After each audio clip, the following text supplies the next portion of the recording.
नदी किनारे एक छोटा सा गांव था।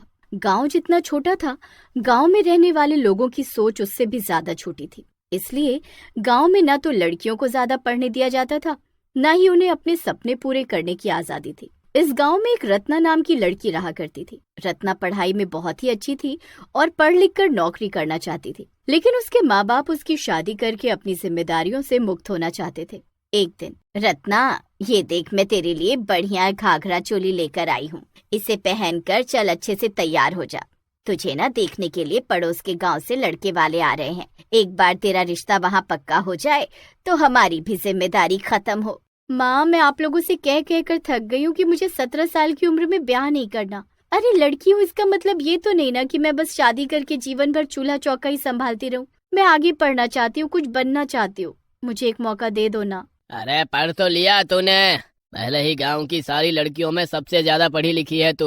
12वीं तक पढ़ा दिया, अब क्या कलेक्टर बनकर ही मानेगी? हाँ बाबूजी, मुझे कलेक्टर ही बनना है।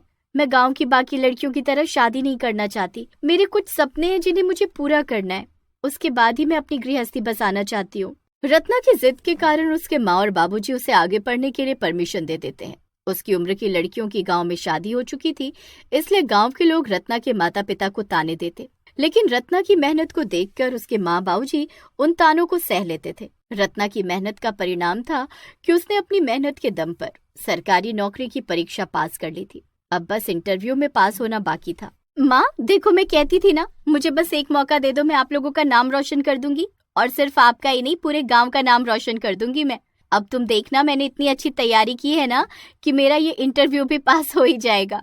माता पिता से आशीर्वाद लेकर रत्ना इंटरव्यू के लिए निकल जाती है।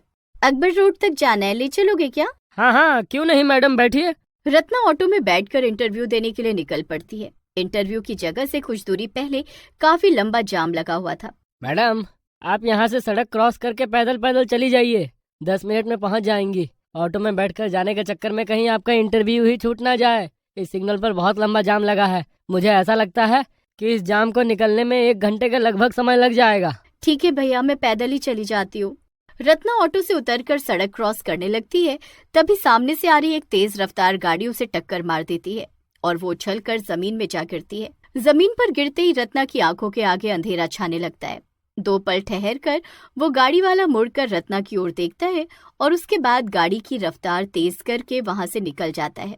धुंधलाती नजर से वो गाड़ी के आखिरी 3 नंबर ही देख पाती है, 777, और ये नंबर उसके दिमाग पर मानो छप से जाते हैं। कुछ ही मिनट में रत्ना अपने होश खो बैठी थी। सड़क पर खून से लथपथ एक लड़की को पड़े देख आसपास लोग जमा होने लगते हैं और उसका वीडियो बनाना शुरू कर देते हैं, लेकिन कोई भी रत्ना की मदद करने की कोशिश नहीं करता, जिसका परिणाम ये होता है कि पुलिस के पहुंचने से पहले ही रत्ना दम तोड़ देती है। रत्ना का शरीर तो गाड़ी से टक्कर लगने के बाद बेजान हो गया था, लेकिन उसकी आत्मा को अभी तक इस बात का एहसास ही नहीं था कि वो अब इस दुनिया में नहीं रही। अधूरी इच्छा के मन में रह जाने के कारण रत्ना एक चुड़ैल का रूप ले लेती है और सड़क पर से उठकर तेजी से अपने इंटरव्यू वाली जगह की ओर दौड़ने लगती है। कुछ ही देर में वो अपने इंटरव्यू की बिल्डिंग में पहुंच जाती है। कुछ देर बाद उसका नाम पुकारा जाता है। रत्ना गुप्ता, यहाँ पर कोई रत्ना गुप्ता है? रत्ना गुप्ता, अब आपकी बारी है, इंटरव्यू के लिए अंदर आ जाइए। रत्ना का नाम पुकारे जाने पर रत्ना दौड़ते हुए इंटरव्यू रूम के अंदर जाती है और सामने कुर्सी पर बैठ जाती है। रत्ना गुप्ता कौन है? इंटरव्यू नहीं देना है क्या इसको? पता नहीं कैसे कैसे लोग सेलेक्ट हो जाते हैं। अरे जब इन्हें नौकरी करनी ही नहीं होती तो एक सीट क्यों खराब करते हैं? अरे सर, ऐसा मत कहिए, मुझे इस नौकरी की बहुत जरूरत है। मैं आई तो हूँ, प्लीज मेरी तरफ देखिए ना। जाने दीजिए, लगता है रत्ना गुप्ता इंटरव्यू देने आई ही नहीं है। आप अगले कैंडिडेट को बुलाइए। ये कैसे हो सकता है? मैं तो आप लोगों के सामने ही बैठी हूँ ना, मुझे आप देख नहीं पा रहे हैं क्या? आपको मेरी आवाज सुनाई नहीं दे रही है क्या? प्लीज ऐसा मत करिए, इस इंटरव्यू तक पहुँचने के लिए मैंने बहुत मेहनत की है सर, प्लीज मेरी बात सुनिए। रत्ना चिल्लाती रहती है, लेकिन किसी को भी रत्ना ना तो दिखाई देती है, ना ही उसकी आवाज सुनाई देती है। रत्ना रोते हुए उठकर बाथरूम में जाती। वहां जाकर वो जैसे ही शीशे में अपना चेहरा देखती है, उसे एक झटका सा लगता है। अपना डरावना चेहरा देखकर उसे यकीन ही नहीं होता कि ये वही है।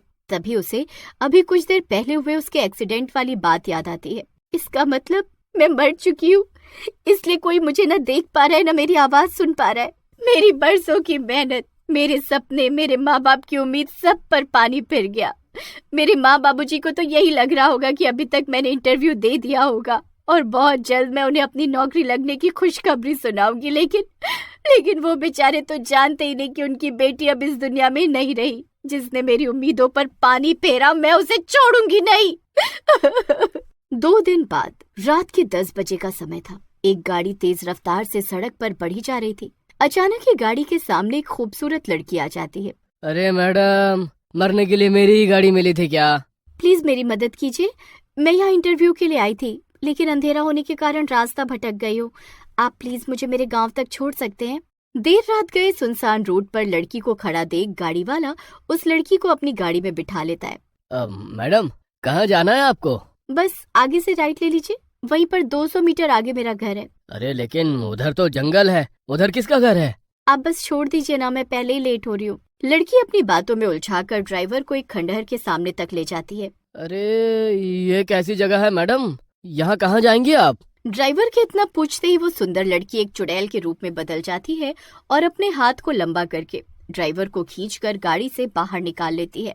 एक्सीडेंट करके मुझे मरने के लिए सड़क पर छोड़ा था ना, अब देख तू तड़प तड़प कर रोएगा, चीखेगा, चिल्लाएगा, लेकिन तेरी मदद करने वाला यहाँ कोई नहीं आएगा। अरे लेकिन मैंने कब एक्सीडेंट किया? चुड़ैल जी, मुझे छोड़ दो। ड्राइवर चीखता चिल्लाता रह जाता है, लेकिन चुड़ैल रत्ना उसका गला दबाकर उसकी जान ले लेती है। अगले दिन सुबह पुलिस को गाड़ी और लाश उसी खंडहर के सामने मिलते हैं। पुलिस अभी ये केस सुलझाने में लगी हुई थी कि 2 दिन बाद एक बार फिर से ठीक उसी खंडहर के सामने एक और आदमी की लाश मिलती है। लेकिन इस बार दोनों मर्डर्स में पुलिस को एक कॉमन बात दिखाई देती है, और वो ये कि दोनों गाड़ियों के नंबर की आखिरी 3 डिजिट 777 थी। एक के बाद एक लाश मिलती रहती है और हर बार गाड़ी का नंबर 777 ही होता था, जो पुलिस के लिए एक बहुत बड़ी पहेली बनकर रह गया था। रात के 11 बजे का समय रहा होगा। रत्ना चुड़ैल एक सुंदर सी लड़की का रूप लेती है और एक बार फिर से अपने शिकार की तलाश में निकल जाती है। कुछ देर बाद उसे सामने से एक गाड़ी आती हुई नजर आती है। सामने से आती हुई गाड़ी को देखकर रत्ना मन ही मन बहुत खुश हो जाती है और लिफ्ट मांगने लगती है। इतनी रात गए एक लड़की को सड़क के बीचों बीच खड़ा देख गाड़ी वाला उसे लिफ्ट दे देता है। इससे पहले कि रत्ना उसे खंडहर तक लेकर जाती, उनके आगे चल रही गाड़ी से एक स्कूटी चला रही लड़की को टक्कर लग जाती है और वो बेहोश होकर नीचे गिर जाती है, और वो गाड़ी वाला बिना उस लड़की की मदद किए तेज गति से वहां से भाग जाता है। हे भगवान, ये क्या हुआ? कैसे कैसे लोग हैं दुनिया में? अरे टक्कर मारकर बेचारी को सड़क पर मरने के लिए छोड़ दिया। मैडम, आप किसी और से लिफ्ट ले लीजिए, मैं आपको आगे चौक तक छोड़ देता हूँ। अभी उस लड़की को हॉस्पिटल पहुँचाना बहुत जरूरी है, किसी की जान पर बात आ गई है। और हॉस्पिटल की तरफ गाड़ी मोड़ लेता है। उस आदमी को मदद करते देख रत्ना तुरंत अपने चुड़ैल वाले रूप में आ जाती है। अरे चुड़ैल, कोई बचाओ! अरे ये चुड़ैल मेरी गाड़ी में कैसे आ गई? घबराओ मत, तुम्हें मुझसे डरने की कोई जरूरत नहीं है। हाँ, ये सच है कि मैंने तुम्हारी गाड़ी में लिफ्ट इसीलिए मांगी थी ताकि मैं तुम्हें मारकर अपना बदला ले सकूं। कुछ दिन पहले मेरा इसी सड़क पर एक गाड़ी से एक्सीडेंट हो गया था। उस गाड़ी के नंबर की लास्ट 3 डिजिट भी 777 थी। उस गाड़ी वाले ने मुझे अस्पताल नहीं पहुंचाया, बल्कि वो मुझे सड़क पर ऐसे ही छोड़कर भाग गया, जिसकी वजह से मेरी मौत हो गई और तभी से मैं चुड़ैल बनकर भटक रही हूँ। लेकिन आज एक 777 नंबर की गाड़ी वाले को किसी जरूरतमंद की मदद करते देख मेरे मन को बहुत शांति मिली है। मैं बहुत हल्का महसूस कर रही हूँ। अपने बदले की आग में मैं तो भूल ही गई थी कि हर वो आदमी जिसके नंबर प्लेट पर 777 नंबर हो वो गलत नहीं हो सकता। चुड़ैल रत्ना की भटकती हुई आत्मा को उसी दिन शांति मिल जाती है और वो हमेशा हमेशा के लिए इस दुनिया को छोड़कर मुक्त हो जाती है।